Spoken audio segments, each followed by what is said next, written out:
ಗಂಜಾಂನಲ್ಲಿರುವ doctor Rajkumar ಅಭಿಮಾನಿ ಸರ್ಕಾರಿ ಶಾಲೆಯ ಶಿಕ್ಷಕ ಬಸವರಾಜು ಅವರ ನೂತನ ಮನೆಗೆ ಯುವ ನಾಯಕ ನಟ ಯುವರಾಜ್ ಕುಮಾರ್ ಭೇಟಿ ನೀಡಿ ಶುಭ ಹಾರೈಸಿದ್ದಾರೆ. ವರನಟರಾದ ನಮ್ಮ ತಾತನ ಅಭಿಮಾನಿಯ ಕುಟುಂಬದ ಕರೆಗೆ ಓಗೊಟ್ಟು ಅವರ ಮನೆಗೆ ಬಂದಿದ್ದು ತಮ್ಮ ಕುಟುಂಬದ ಮೇಲೆ ಇಟ್ಟಿರುವ ಅಭಿಮಾನಕ್ಕೆ ಚಿರಋಣಿ ಅಂತ ತಿಳಿಸಿದ್ದಾರೆ. ಡಾಕ್ಟರ್ ರಾಜ್ಕುಮಾರ್ ಕುಟುಂಬದ ಕುಡಿ ರಾಘವೇಂದ್ರ ರಾಜ್ಕುಮಾರ್ ಅವರ ಪುತ್ರ ಯುವರಾಜ್ ಕುಮಾರ್, ಡಾಕ್ಟರ್ ರಾಜ್ಕುಮಾರ್ ಅವರ ಅಪ್ಪಟ ಅಭಿಮಾನಿ ಗಂಜಾಂನ ಸರ್ಕಾರಿ ಶಾಲೆ ಶಿಕ್ಷಕ ಬಸವರಾಜ್. ಗಂಜಾಂನಲ್ಲಿರುವ ನೂತನ ಮನೆ ಗೃಹ ಪ್ರವೇಶಕ್ಕೆ ಬಂದು ಯುವರಾಜ್ ಅಭಿಮಾನಿಯವರ ಕುಟುಂಬಕ್ಕೆ ಶುಭ ಹಾರೈಸಿದ್ದಾರೆ. ಡಾಕ್ಟರ್ ರಾಜ್ಕುಮಾರ್ ಮೇಲಿನ ಅಭಿಮಾನದಿಂದ ತಮ್ಮ ನೂತನ ಮನೆಯ ಗೃಹ ಪ್ರವೇಶಕ್ಕೆ ಮಕ್ಕಳಿಂದ ಯುವರಾಜ್ಗೆ ಆಹ್ವಾನವನ್ನು ಮಾಡಲಾಗಿತ್ತು. ಇನ್ನು ಬಸವರಾಜು ಅವರ ಮಗ ಸೃಜನ್ ರಾಜ್ರಿಂದ ಯುವರಾಜ್ ಅವರಿಗೆ ಆಹ್ವಾನವನ್ನು ಕೊಡಲಾಗಿತ್ತು. ಈಗಾಗಲೇ ಮೈಸೂರಿನಲ್ಲಿ ಎಕ್ಕಾ ಚಿತ್ರದ ಶೂಟಿಂಗ್ನಲ್ಲಿದ್ದಂತಹ ಯುವರಾಜ್ ಇದೀಗ ಈ ಗೃಹ ಪ್ರವೇಶಕ್ಕೆ ಭೇಟಿಯನ್ನು ಕೊಟ್ಟಿದ್ದಾರೆ. ಸ್ಯಾಂಡಲ್ವುಡ್ ನಟ ರಾಕ್ಷಸ ಡಾಲಿ ಧನಂಜಯ್ ಬ್ಯಾಚುಲರ್ ಲೈಫ್ಗೆ ಶುಭಂ ಹೇಳೋ ಸಮಯ ಬಂದಾಗಿದೆ. ಡಾಲಿ ಧನಂಜಯ್ ಇನ್ನೇನು ಕೆಲವೇ ದಿನಗಳಲ್ಲಿ ಜಂಟಿಯಾಗಲಿದ್ದಾರೆ. ಮೋಸ್ಟ್ ಎಲಿಜಿಬಲ್ ಬ್ಯಾಚುಲರ್ ಅಂತಲೇ ಪ್ರಸಿದ್ಧಿ ಪಡೆದಿದ್ದ ನಟ ಡಾಲಿ ಧನಂಜಯ್ಗೆ ಕಂಕಣ ಭಾಗ್ಯ ಕೂಡಿ ಬಂದಿದೆ. ಫೆಬ್ರವರಿ 15, 16ರಂದು ಡಾಲಿ ಧನಂಜಯ್ ಧನ್ಯತಾ ಅವರನ್ನ ಮದುವೆ ಆಗ್ತಿದ್ದಾರೆ. ಫೆಬ್ರವರಿ 15 ಮತ್ತು 16ರಂದು ಮೈಸೂರಿನಲ್ಲಿ ಮದುವೆ ಅದ್ದೂರಿಯಾಗಿ ನಡೆಯಲಿದೆ. ಡಾಲಿ ಧನಂಜಯ್ ಈಗಾಗಲೇ ಗಣ್ಯರಿಗೆ, ಆಪ್ತರಿಗೆ, ಸ್ನೇಹಿತರಿಗೆ, ಕುಟುಂಬಸ್ಥರಿಗೆ ಆಹ್ವಾನ ನೀಡಿದ್ದಾರೆ. ಕಳೆದ 2 ತಿಂಗಳಿನಿಂದ ಡಾಲಿ ಪ್ರತಿಯೊಬ್ಬರ ಮನೆಗೆ ಹೋಗಿ ಆಮಂತ್ರಣ ಪತ್ರಿಕೆ ನೀಡಿದ್ದಾರೆ. ಭಾವಿ ಪತ್ನಿ ಧನ್ಯತಾ ಜೊತೆಗೆ ಸೆಲೆಬ್ರಿಟಿಗಳ ಮನೆಗೆ ತೆರಳಿ ಮದುವೆಗೆ ಆಹ್ವಾನಿಸಿದ್ದಾರೆ. ಬರೀ ಸೆಲೆಬ್ರಿಟಿಗಳು ಮಾತ್ರವಲ್ಲ, ಜನಸಾಮಾನ್ಯರಿಗೆ ಡಾಲಿ ಮದುವೆಗೆ ವಿಶೇಷ ಆಹ್ವಾನವಿದೆ. ತಮ್ಮ ಪ್ರೀತಿಯ ಅಭಿಮಾನಿಗಳಿಗೆ ಸೋಷಿಯಲ್ ಮೀಡಿಯಾ ಮೂಲಕ ಕರೆಯೋಲೆ ನೀಡ್ತಾ ಇದ್ದಾರೆ ಡಾಲಿ ಧನಂಜಯ. ಇನ್ಸ್ಟಾಗ್ರಾಂನಲ್ಲಿ 1 ದಿನದ ಹಿಂದೆ ಡಾಲಿ ಸುಂದರ ವಿಡಿಯೋವೊಂದನ್ನು ಹಂಚಿಕೊಂಡು ಅಭಿಮಾನಿಗಳನ್ನು ಆಹ್ವಾನಿಸಿದರು. ಖಾಲಿ ಇದ್ದ ಡಾಲಿ ಮನಸ್ಸಿಗೆ ಪ್ರೀತಿ ಎಂಬ ಔಷಧಿ ನೀಡೋಕೆ ಬಂದಿತ್ತು ಡಾಕ್ಟ್ರಮ್ಮ. ಇನ್ಮುಂದೆ ಸಿಂಗಲ್ ಲೈಫ್ಗೆ ಶುಭ ಹೇಳುವ ಸಮಯ ಬಂದಾಯಿತು. 100 ಬ್ಯಾಚುಲರ್ ಪಾರ್ಟಿ ಬರಲಿ, 1000 ಸೋಲೋ ಟ್ರಿಪ್ ಇರಲಿ, ನಿನ್ನ ಜೊತೆ ರೀಲ್ಸ್ ಮಾಡ್ಕೊಂಡು ಇದ್ದು ಬಿಡ್ತೇನೆ. ಬನ್ನಿ, ನಾವಿಬ್ಬರು ಹಸೆಮಣೆ ಎತ್ತಿದ್ದೇವೆ, ಅದಕ್ಕೆ ನೀವು ಸಾಕ್ಷಿಯಾಗಬೇಕು. ಬ್ಯಾಚುಲರ್ ಗಂಡಿಗೆ ಬೆಲೆ ಇಲ್ಲ.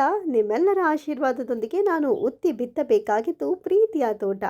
ಮಿಸ್ ಮಾಡದೆ ಬಂದು ಹೋಳಿಗೆ ಊಟ ಮಾಡ್ಕೊಂಡು ಹೋಗಿ ಅಂತ ವಿಡಿಯೋ ಮೂಲಕ ಅಭಿಮಾನಿಗಳನ್ನು ಡಾಲಿ ಆಹ್ವಾನಿಸಿದ್ದಾರೆ. ಅಭಿಮಾನಿಗಳು ಯಾವುದೇ ಊಹಾಪೋಹಗಳಿಗೆ ಕಿವಿಕೊಡಬೇಡಿ. ನಿರ್ದೇಶಕ ಪ್ರೇಮ್ ಜೊತೆಗೆ ಖಂಡಿತವಾಗಿಯೂ ಸಿನಿಮಾ ಮಾಡ್ತೇನೆ ಅಂತ ನಟ ದರ್ಶನ್ ಹೇಳಿದ್ದಾರೆ. ದರ್ಶನ್ ಹಲವು ದಿನಗಳ ಬಳಿಕ ಸಾಮಾಜಿಕ ಮಾಧ್ಯಮದಲ್ಲಿ ವಿಡಿಯೋವೊಂದನ್ನು ಅಪ್ಲೋಡ್ ಮಾಡಿದ್ದಾರೆ. ಸಿನಿಮಾಗಳ ಕುರಿತು ಮಾತನಾಡಿರುವ ಅವರು, ಇಷ್ಟು ದಿನ ಕಾದ ನಿರ್ಮಾಪಕರಿಗೆ ಧನ್ಯವಾದಗಳು. ಆ ಕಾರಣಕ್ಕಾಗಿ ಅವರಿಗೆ ಅನ್ಯಾಯ ಮಾಡಬಾರ್ದು. ಸೂರಪ್ಪ ಬಾಬು ಅವರಿಗೆ ನಾನು ಮುಂಗಡ ಹಣ ವಾಪಸ್ ನೀಡಿದ್ದೇನೆ. ಯಾಕಂದರೆ ಅವರು ಸಿನಿಮಾ ಮಾಡಲು ಬಂದಾಗ ಅವರಿಗೆ ಬಹಳ ಕಮಿಟ್ಮೆಂಟ್ಸ್ ಇತ್ತು. ಚಿತ್ರರಂಗದ ಸ್ನೇಹಿತರೊಬ್ಬರು ಅವರನ್ನು ಕರೆದುಕೊಂಡು ಬಂದಾಗ ನಾನು ಸಿನಿಮಾ ಮಾಡಲು ಒಪ್ಪಿಕೊಂಡಿದ್ದೆ. ಈಗ ಬಹಳ ಸಮಯ ಕಳೆದು ಹೋಗಿದೆ. ಈ ಸಮಯದಲ್ಲಿ ಅವರ ದುಡ್ಡನ್ನು ನಾನು ಹಿಡಿದಿಟ್ಕೊಂಡ್ರೆ ಅವರಿಗೆ ಇನ್ನೂ ಸಮಸ್ಯೆ ಆಗಲಿದೆ. ಹೀಗಾಗಿ ಕಮಿಟ್ಮೆಂಟ್ಸ್ ತೀರಿಸಿಕೊಳ್ಳಿ. ಮುಂದೆ ಒಳ್ಳೆಯ ವಿಷಯಗಳು ಸಿಕ್ಕಿದಾಗ ಸಿನಿಮಾ ಮಾಡೋಣ ಎಂದಿದ್ದೇನೆ. ನಾನು ಪ್ರೇಮ್ ಖಂಡಿತವಾಗಿಯೂ ಸಿನಿಮಾ ಮಾಡ್ತೇವೆ. ಇದು ರಕ್ಷಿತಾ ಅವರ ಆಸೆ. ದರ್ಶನ್ ಬೇರೆ ಭಾಷೆಗೆ ಹೋಗ್ತಾರೆ ಎನ್ನುವಂಥ ಊಹಾಪೋಹವಿದೆ. ಕನ್ನಡದಲ್ಲಿ ಇಷ್ಟೊಂದು ಪ್ರೀತಿ ಅಭಿಮಾನ ಇರುವಾಗ ಸುಮ್ಮನೆ ಯಾಕೆ ಎಲ್ಲಿಗೆ ಹೋಗಲಿ? ಸಾಯುವವರೆಗೂ ಇಲ್ಲಿಯೇ ಇರ್ತೇನೆ.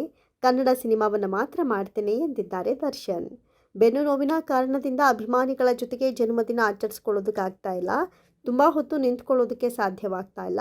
ಶಸ್ತ್ರಚಿಕಿತ್ಸೆ ಅನ್ನೋದು ಕಟ್ಟಿಟ್ಟ ಬುತ್ತಿ, ಅದನ್ನು ಮಾಡಿಸ್ಕೊಳ್ಳೇಬೇಕು ಎಂದಿದ್ದಾರೆ. ರೇಣುಕಾಸ್ವಾಮಿ ಕೊಲೆ ಕೇಸ್ನಲ್ಲಿ ನಟ ದರ್ಶನ್, ಪವಿತ್ರ ಗೌಡ ಸೇರಿದಂತೆ 17 ಆರೋಪಿಗಳು ಜೈಲು ವಾಸ ಅನುಭವಿಸಿದ್ರು. 6 ತಿಂಗಳುಗಳ ಕಾಲ ಪರಪ್ಪನ ಅಗ್ರಹಾರದಲ್ಲಿ ಪವಿತ್ರ ಗೌಡ ಬೇಲ್ ಪಡೆದು ಹೊರಗೆ ಬಂದರು. ಜೈಲಿಂದ ಹೊರಬರ್ತಿದ್ದಂತೆ ಅಮ್ಮನ ಮನೆ ಸೇರಿದ್ದ ಪವಿತ್ರ ಸದ್ಯ ತಮ್ಮ ಕೆಲಸದಲ್ಲಿ ಬ್ಯುಸಿಯಾಗಿದ್ದಾರೆ. ನಟಿ ಪವಿತ್ರ ಗೌಡ ಸೋಷಿಯಲ್ ಮೀಡಿಯಾದಲ್ಲಿ ಆಕ್ಟಿವ್ ಆಗಿದ್ದಾರೆ. ಆಗಾಗ ಫೋಟೋ ವಿಡಿಯೋಗಳನ್ನು ಶೇರ್ ಮಾಡ್ತಿರ್ತಾರೆ. ಮಹಾಕುಂಭಮೇಳಕ್ಕೆ ತೆರಳಿದ್ದ ವಿಡಿಯೋವನ್ನು ಕೂಡ ಪವಿತ್ರ ಶೇರ್ ಮಾಡಿದ್ರು. ಪುಣ್ಯ ಸ್ನಾನ ಮಾಡೋ ಭಾಗ್ಯ ಸಿಕ್ಕಿದ್ದೇ ದೊಡ್ಡ ಪುಣ್ಯ ಅಂತ ಬರೆದುಕೊಂಡಿದ್ರು.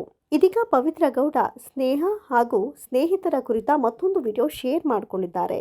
ತಮ್ಮ ಇನ್ಸ್ಟಾಗ್ರಾಮ್ ಸ್ಟೋರಿಯಲ್ಲಿ ಅಪ್ಲೋಡ್ ಮಾಡಿದ್ದಾರೆ. ಒಳ್ಳೆ ಸ್ನೇಹಿತರ ಸರ್ಕಲ್ ಎಷ್ಟು ಮುಖ್ಯ ಅನ್ನೋದನ್ನ ಈಗ ಅರಿತೆ ಎಂದಿದ್ದಾರೆ. ಸ್ನೇಹಿತರ ಗುಂಪು ನೀವು ಯಾರು ಎನ್ನುವುದನ್ನು ನಿರ್ಧರಿಸುತ್ತೆ. ನನಗೆ ಒಂದಷ್ಟು ಅದ್ಭುತ ಸ್ನೇಹಿತರಿದ್ದಾರೆ. ಒಳ್ಳೆ ಕೆಲಸಗಳನ್ನು ಮಾಡಲು ಪ್ರೋತ್ಸಾಹ ನೀಡ್ತಾರೆ. ನಿಮ್ಮನ್ನು ಹಿಂದಕ್ಕೆ ತಳ್ಳುವವರು ಸ್ನೇಹಿತರಲ್ಲ ಅಂತ ನಟಿ ರಾಶಿ ಖನ್ನಾ ಮಾತನಾಡಿರುವ ವಿಡಿಯೋವನ್ನು ಪವಿತ್ರ ಗೌಡ ಶೇರ್ ಮಾಡಿದ್ದಾರೆ. ಸ್ನೇಹಿತರನ್ನು ಮೀಟ್ ಮಾಡೋದಕ್ಕೆ ಟೈಮ್ ಸಿಗಲಿಲ್ಲ, ಭೇಟಿಯಾಗಲು ಸಾಧ್ಯವಾಗಲಿಲ್ಲ, ಅದು ಇದು ಅಂತ ಕಾರಣ ಹೇಳುವವರು ಬೇಕಿಲ್ಲ. ಭೇಟಿ ಆಗದಿದ್ದರೂ ಪರವಾಗಿಲ್ಲ, ಸದಾ ನಾನು ನಿನ್ನ ಪರವಾಗಿ ಇರ್ತೇನೆ ಎನ್ನುವವರು ಬೇಕು. ನಿನ್ನ ಬಗ್ಗೆ ನನಗೆ ಖುಷಿ ಇದೆ, ನಾನು ನಿನ್ನ ಬೆಂಬಲಕ್ಕೆ ನಿಲ್ತೀನಿ ಅಂತ ಹೇಳುವ ಸ್ನೇಹಿತರು ಬೇಕು ಅಂತ ರಾಶಿ ವಿಡಿಯೋದಲ್ಲಿ ಹೇಳಿದ್ದಾರೆ. ಕನಸುಗಳನ್ನು ಹಂಚಿಕೊಳ್ಳೋದ್ರಿಂದ ಹಿಡಿದು ಅವುಗಳನ್ನು ಒಟ್ಟಿಗೆ ರಚಿಸುವವರೆಗೆ ಪ್ರತಿ ವರ್ಷ ನಮ್ಮ ಪ್ರಯಾಣವು ಇನ್ನಷ್ಟು ಮಾಂತ್ರಿಕವಾಗಿರುತ್ತೆ. ನಿಮ್ಮ ಅಚಲ ಬೆಂಬಲಕ್ಕಾಗಿ, ನನ್ನ ಶಕ್ತಿಯಾಗಿದ್ದಕ್ಕಾಗಿ ಮತ್ತು ಈ ಸುಂದರ ಜೀವನಕ್ಕಾಗಿ ನಾವು ಚಲನಚಿತ್ರಗಳಲ್ಲಿ ಮತ್ತು ಅದರ ಆಚೆಗೆ ಒಟ್ಟಿಗೆ ನಿರ್ಮಿಸುತ್ತಿದ್ದೇವೆ.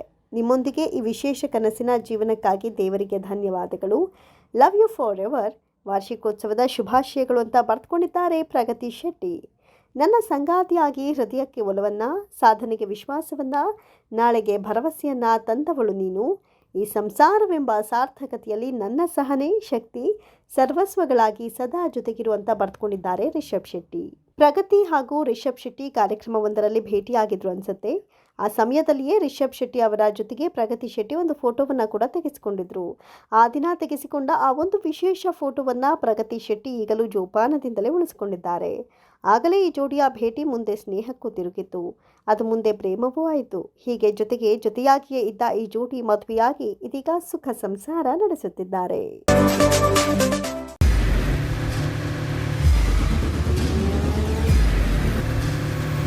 ಪ್ರಜಾಮಾರ್ಗ ನ್ಯೂಸ್, ಇದು ಜನಸಾಮಾನ್ಯರ ಧ್ವನಿ. ನಮಸ್ಕಾರ. ನೀವು ನೋಡ್ತಾ ಇದ್ದೀರಾ ಪ್ರಜಾಮಾರ್ಗ ನ್ಯೂಸ್. ರಾಷ್ಟ್ರದ, ರಾಜ್ಯದ, ರಾಜಕೀಯದ ಬಗ್ಗೆ ಹೆಚ್ಚಿನ ಸಿನಿಮಾ ಅಪ್ಡೇಟ್ಗಳಿಗಾಗಿ ಫಸ್ಟ್ ಲೈಕ್ ಮಾಡಿ, ಸಬ್ಸ್ಕ್ರೈಬ್ ಆಗಿ, ಹಾಗೆ ಫಾಲೋ ಕೂಡ ಮಾಡಬೇಕು.